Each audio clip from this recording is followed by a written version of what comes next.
two, okay, one. Yung,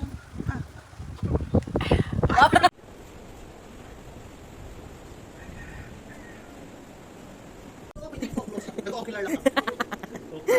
Ano din? Tingka. Yan.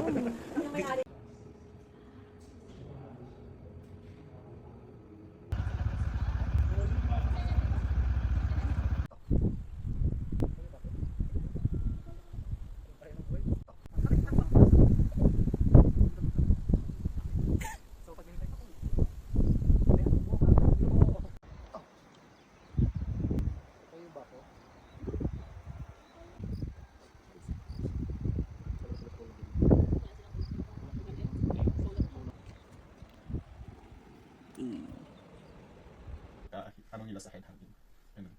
Doon din na napangalanan yung Sagada na Sagada. Kasi yung original name niya is Ganduyan. Yes, Ganduyan yung original, pero nung mayroong isang foreigner na nagpunta dito na naghahanap ng ginto, nagpunta siya ng Lake Danau, may nakasalubong siya doon na isang local. Tinatanong niya kung ano yung pangalan ng lugar na kinaroroonan nila. Sagada. Yes. Kung ano yung kinaroroonan nila.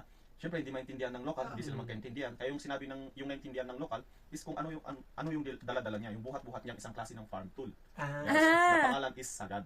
Yes, farm tool na pangalan is Sagad. Kaya yung Ano naintindihan yun? niya, Ano itsura po nung sagad? Sagad ba tawag na? yung hinihila ng taba. Oo nga, oo. Ganun. Okay. Kaya yung naintindihan, yun nga. Ano siya? Tapos sinabi niya, Sagad. Sagad sa. Sagad. Ganun. Sa Tagalog ay Sagad yan. Yung sa is yan. Yes.